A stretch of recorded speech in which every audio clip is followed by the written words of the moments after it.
मुलं शाळेतून यायची वेळ झाली. आत्ता स्कूल बस येईल त्यांची. हो हो, अगं माहितीये मला. निघतो आता. तुम्ही लवकर मुलांना घेऊन या, तोपर्यंत मुलांसाठी मी काहीतरी खायला करून ठेवते. हो हो, निघालो. हे आत्ता जातो बघ. चला बाई, आत्ता येतील मुलं शाळेतनं. त्यांच्यासाठी काहीतरी प्लेटमध्ये काढून ठेवलं पाहिजे. केव्हाची सकाळी गेली शाळेत, भुकेजली असतील आता. आजी आजी आजी आम्ही आलो. प्रेम आणि निशा, स्कूल बॅग कशाही टाकून द्यायचे असतात का? उचला बघू तुम्ही तुमच्या बॅगा आणि तुमच्या जागेवरती ठेवून द्या. उठा उठा उठा. आजी मला खूप भूक लागली आहे, लवकर काहीतरी खायला दे ना. हो हो, देते बाळा. पण पहिल्यांदा स्वच्छ हातपाय धुवून ये, छान फ्रेश होऊन ये. तोपर्यंत मी डिश मध्ये काढून ठेवते. आजी आज मॅगी बनव ना, मला खूप आवडते. अरे काय हे प्रेम. अरे माणसाने कसं चांगलं खावं, पौष्टिक खावं, धष्टपुष्ट राहावं. पोळी भाजी खावी, वरण भात खावा, डाळ आमटी खावी, भाकरी खावी. हे मॅगी वगैरे काय? मॅगी आज नाही आहे, मॅगी रविवारी. आज काहीही मिळणार नाही. जा हातपाय तोडून धुवून ये आणि फ्रेश हो. जा पण. काय हो आजोबा. आजी मला ते कालचे लाडू दे ना, ते किती सुंदर बनवले होतेस तू, मला खूप आवडले, मला दे ना. अच्छा, हो, मला माहितीये. माझ्या या छोट्या चकुलीला हे लाडू खूप आवडतात. बस बस, मी आत्ता घेऊन येते तुझ्यासाठी. आजोबा आणि आजी, तुम्ही दोघांनी काही खाल्लंय का? हो बाळा, आमचं जेवण झालेलं आहे. तुम्ही पटकन खाऊन घ्या बरं. आजी आणि आजोबा, तुमच्या दोघांसाठी आज एक सरप्राईज आहे. आमच्यासाठी? आणि काय आहे बरं सरप्राईज? आमच्यासाठी? आणि काय बरं आहे सरप्राईज? सांगा तर खरं, काय असेल? सांगा सांगा, ओळखा बघू. अरे बाळांनो, आमच्यासाठी काय सरप्राईज असू शकतं? आजोबा, आमच्या शाळेमध्ये की नाही ग्रँड पॅरेंट्स डे आहे आणि तुम्हा दोघांना सुद्धा आमच्या शाळेत आमंत्रित केलं गेलं आहे. आम्हाला दोघांना? हो, संपूर्ण शाळेमध्ये जेवढी मुलं आहेत तेवढ्या सगळ्या मुलांच्या आजी आजोबांना आमच्या स्कूलमध्ये बोलवलं आहे. तुम्हाला दोघांना सुद्धा आमच्या शाळेमध्ये यावंच लागेल. हो हो, नक्की येतो. परंतु पहिल्यांदा खाऊन तर घ्या तुम्ही हे ताटातलं. संपवा बघू पहिल्यांदा हे ताटातलं सगळं. माझं झालं, मी माझं ताट संपवलं. चला आता छान हात धुवून घ्या आणि थोडा वेळ मस्तपैकी आराम करा. थोड्या वेळामध्ये तुमचे आई बाबा येतीलच. नंतर तुम्हाला ट्युशनला सुद्धा जायचंय. तोपर्यंत तुम्ही दोघांनी आराम करायचा. आराम करा, जा. आजी आणि आजोबा, तुम्ही पण आराम करा ना. आजोबा, काल तुमचे पाय दुखत होते ना, मी दाबून देऊ? अरे बाळा, आता या वयामध्ये हे असं काहीतरी चालू राहणारच. आई आणि बाबा दोघे पण ऑफिसला जातात, दोघेही संध्याकाळी दमून घरी येतात. आजी आणि आजोबा, तुम्ही आमची किती काळजी करता, तुम्ही आमचा किती छान सांभाळ करता. आजी आणि आजोबा, तुम्ही दोघांनी पण आराम करा बघू आमच्या बरोबर. हो हो, चल बाई चल. आजी, आज आमच्या शाळेमध्ये काय झालं माहिती? आमच्या संगीत शिक्षकांनी आम्हाला संत जनाबाईंची गोष्ट सांगितली. तुला सांगू का मी? चल, मी तुला गोष्ट सांगते. हो हो, चल बाई चल.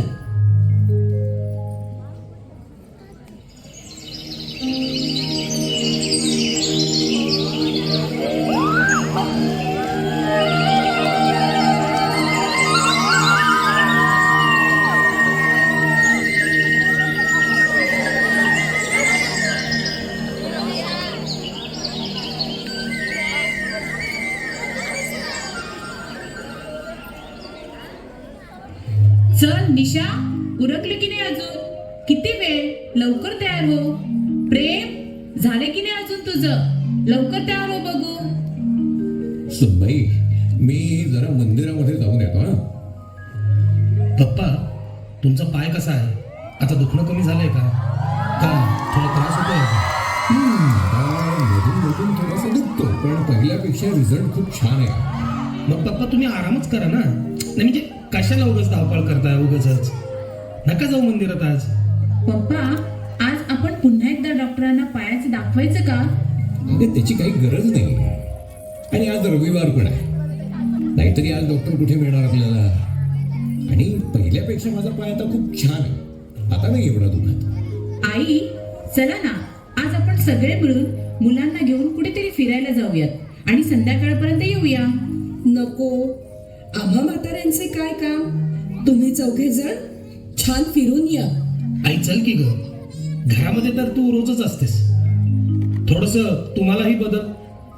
आणि तुम्ही फ्रेशही व्हाल. पप्पा तुम्ही पण चला. आई, चला ना, तेवढंच तुम्हाला सुद्धा थोडासा चेंज मिळेल. आणि आज आपण जेवण सुद्धा बाहेरच करूया. चल ना आजी, जाऊयात ना आपण बाहेर फिरायला. आजोबा, चला ना, जाऊया ना आपण सगळेच फिरायला. चला ना पप्पा, जाऊयात आपण फिरायला. ठीक आहे ठीक आहे, चलायचंय. चला मग छान त्या हिरव्या निसर्गामध्ये फिरून येऊया. चला.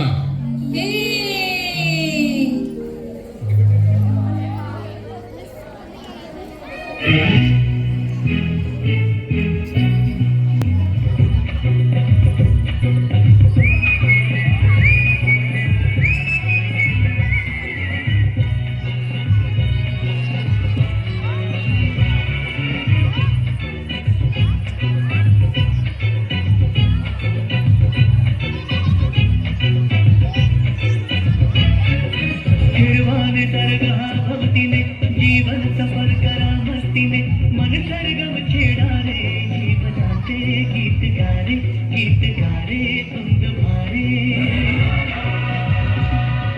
हिरवाने दरगहा भक्तीने जीवन सफर करा मस्तीने मन सरगम छेडा रे जीवनाचे गीत गारे तुंग भारे.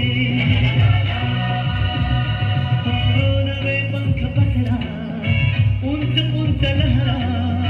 नवे पंख पसरा उंच लहरा. विरविरणारे गीत गारे धुंदवारे.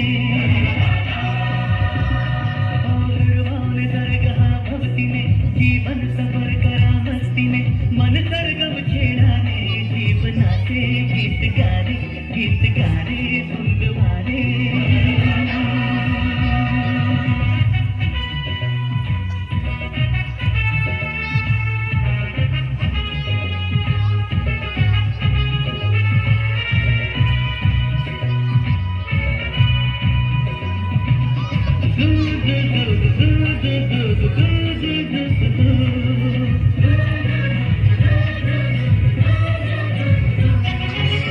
गुलाबी हवाशी मंद मंद वाहते. शराबी करी अशी चिंब राहते. गुलाबी हवाशी मंद मंद वाहते. शराबी करी अशी चिंब राहते. सुगंधी फुलांना नशा आज आली. तळाशी पिना तळू प्रीतीने.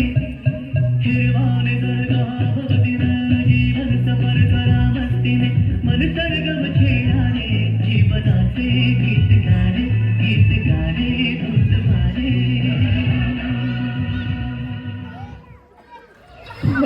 मला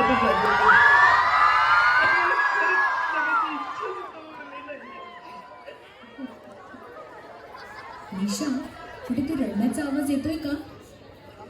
आई, ह्या सुमितच्या आजी आहेत. गप्पच निशा, काही पण सांगू नकोस. होय आई, ह्या सुमितच्या आजीच आहे. मी तुला खरं सांगते. काय सांगतेस निशा? आई, मी त्यांना ओळखते. मी त्यांच्याशी बोलू का? हो पप्पा, या सुमितच्या आजीच आहेत. मी पण ओळखतो त्यांना. आजी, मुलं म्हणतायत की तुम्ही सुमितच्या आजीच आहात, बरोबर आहे का? हो मीच सुमितची आजी. आजी, तुम्ही तर चांगल्या घरातले दिसताय. पण मग तुम्ही रडताय का? तुम्ही आमच्याबरोबर चला बघू. आणि काय झालंय ते आम्हाला सगळं सांगा बघू. तुम्ही कुठे राहता? नको आता मी कुठे येणार नाही. मला ना आता एकटीला सोडायला माझ्या जगात कोणीच नाही माझं. मला तर जगायचं नाही. मला माझ्या पोटच्या मुलाने आणि सुनेने या अशा उतरवत घराबाहेर काढलाय का? परंतु का? अरे प्रेम, अरे आजींना पाणी दे. माझ्या सुनेला मी त्यांच्या सोबत राहिलेलं, नातवंडावर चांगले संस्कार केलेलं अजिबात आवडत नाही. तिला ना इकडे राहायचं. माझी तिला फार अडचण होते. माझ्या नातवांना सुमेला मी 4 गोष्टी चांगल्या शिकवलेल्या तिला अजिबात आवडत नाही. अगं काल मी सुमेसाठी डिंकाचे लाडू केले. ते पौष्टिक असतात ना म्हणून. त्याला म्हटलं बाळा, हे असं बाहेरचं सतत खाणं चांगलं नाही रे, नको खाऊ, त्रास होतो. बस एवढ्याशा गोष्टीवर तिला राग आला. अगं बाळा काय सांगू, ही मुलं ना रात्रभर जागून सतत मोबाईलवर काय ना काय बघत असतात ग. कसले मला गेम खेळतात. मी मुलांना म्हटलं, अरे लवकर झोपा, जागरण करू नका, सकाळी लवकर उठा, जरा व्यायाम करा रे. तर मुलं सुद्धा उलट बोलतात ग मला.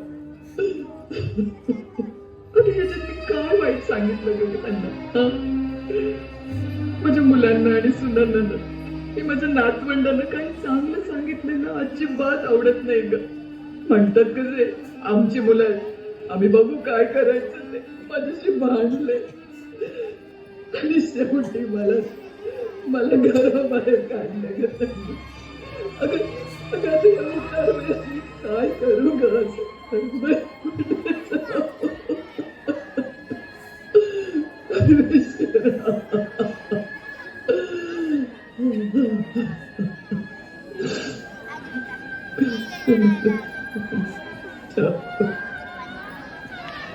बापरे, किती भयानक आहे हे सर्व.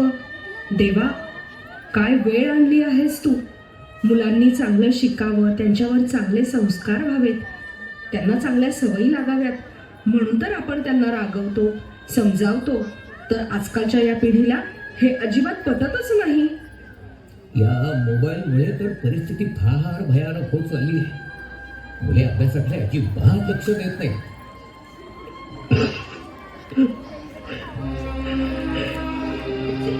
या मुलांसाठी आणि नातवंडांसाठी माझा जीव तळमळतो. यांचं नुकसान व्हावं असं मला कधीच वाटत नाही. कारण जसं एखादं माळी रोपांना फुलांना जपतं, तसंच आम्ही यांना जपत असतो. पण आमच्याच कुटुंबातल्यांना वाटत नाही की या मुलांनी फुलावं, बहरावं. खूप काळजी वाटते का मला या लेकरांची. तर इथून पुढची पिढी कशी करणार कोणाच ठाऊक परमेश्वरा.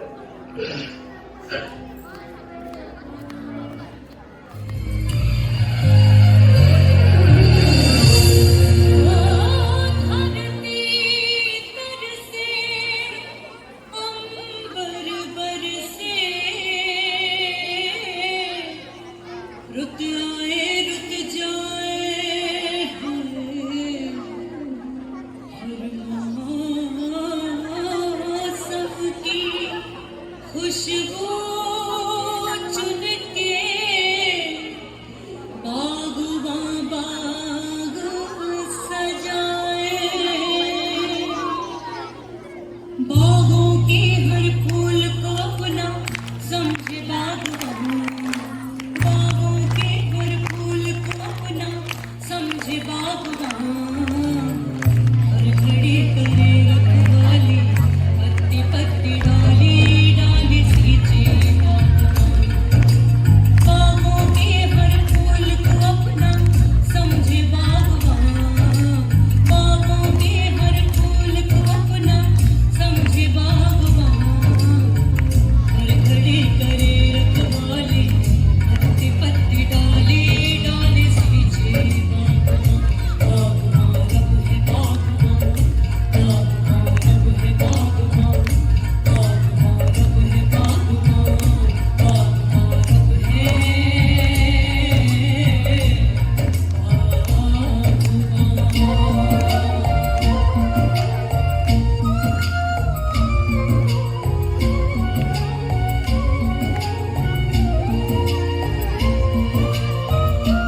सिमरी तेरी ते जन्म जन्म की तृष्णा बुझ गई बिरहा के क्षण बीते हैं बिरहा के क्षण बीते फिर से सजाए बिखरे अपने सपने बागबान फिर से सजाए बिखरे अपने सपने बागबान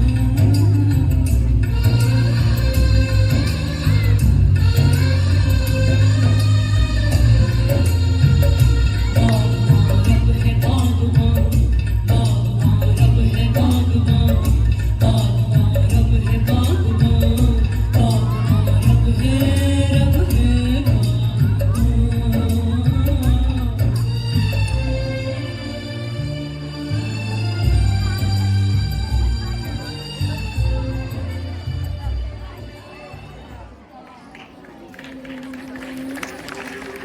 पाहिलं केवळ मोबाईल पाहू नका बाहेरचं खाऊ नका म्हणून सुमेधच्या आजीला घराबाहेर काढण्यात आलं. असे कित्येक आजी आजोबा असतील की जे आपल्या नातवंडांना चांगले संस्कार देण्यासाठी तयार असतील, परंतु त्यांना केवळ क्षुल्लक कारणासाठी घराबाहेर काढलं असेल. अहो मोबाईलच म्हणाल तर मुलंच काय, पण त्यांचे आई बाबा सुद्धा या मोबाईलच्या नादाने अक्षरशः वेडी झाली आहेत. आणि या मोबाईलमुळे त्यांचंही त्यांच्या मुलांकडे अजिबात लक्ष नसतं. आता हेच पहा ना, सुमेधच्या आईबाबांनी वेळीच या सुमेधकडे लक्ष दिलं असतं तर पुढचा अनर्थ टळला असता. सुमेधच्या मोबाईल पाहण्याच्या अतिरेकामुळे सुमेधच्या डोळ्याला त्रास होऊ लागला आणि डॉक्टरांनी चक्क डोळ्याचं ऑपरेशन करावं लागेल म्हणून सांगितलं. तिकडे सुमेधचे या मोबाईलच्या नादामुळे शाळेतही लक्ष नव्हतं, कारण या मोबाईलमुळे तो रात्र रात्र झोपत नव्हता. तो रात्री जागून मोबाईल बघत होता. त्याचा परिणाम असा झाला की तो शाळेत झोपत होता. मग शाळेतूनही वारंवार फोन येऊ लागले की सुमेधची प्रगती पूर्णपणे घसरली आहे. आणि मग याच गोष्टीचा सुमेधच्या आईबाबांना पश्चाताप झाला. आणि मग पुढे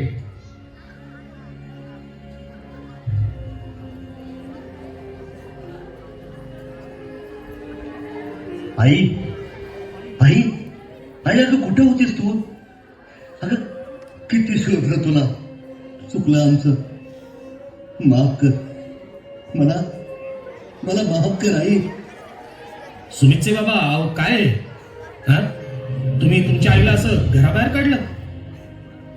अहो तुम्ही चांगली शिकलेली सवरलेली माणसं आहात ना, मग तुमच्यासारख्या चांगल्या शिकलेल्या सवरलेल्या माणसांनी असं वागणं हे योग्य वाटतं तुम्हाला? अहो आई वडील हे खरं आपलं दैवत आहे. आज आपण त्यांच्यामुळेच घडलो वाढलो. आपल्या मुलांसमोर जर आपण त्यांचा अपमान केला, त्यांना घराबाहेर काढलं, तर उद्या आपल्यावरही हीच वेळ येऊ शकते, हे विसरू नका तुम्ही. अहो बरोबर बोललात तुम्ही. आमचं हे खूप उशिरा लक्षात आलं. आज तुम्ही होता म्हणून माझी आई मला सुखरूप मिळाली. पुन्हा अशी चूक आमच्या हातून घडणार नाही. आईचं तुझी आम्हाला खूप गरज आहे आई. सासूबाई सासूबाई मला माफ करा सासूबाई. आम्हाला तुमची खरंच खूप गरज आहे. तुम्ही आमच्या मुलांसाठी चांगलं सांगत होतात, त्याच्या भल्यासाठी सांगत होतात.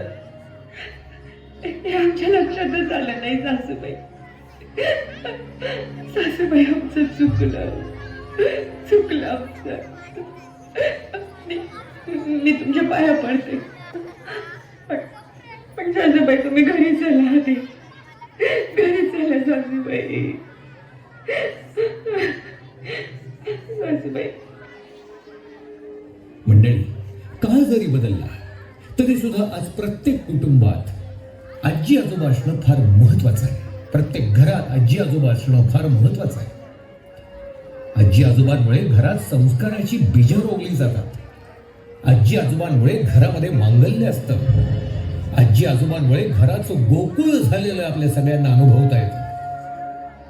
आजी आजोबांमुळे घराला अस्तित्व असतं. आजी आजोबांमुळे घरामध्ये अनुशासन असतं. तुम्हाला खरं सांगू, लहान मुलांचा पहिला मित्र म्हणजे त्याच्या आजी आजोबा असतात. म्हणून प्रत्येक घरात आजी आजोबा असणं गरजेचं आहे. लांब असतील तर निदान वर्षातून 1-2 महिन्यांसाठी का होईना, पण आजी आजोबांना आपल्या घरी जरूर आणावं. आजचा हा कार्यक्रम इथं आलेल्या सगळ्या आजी आजोबांसाठी पूर्णपणे समर्पित.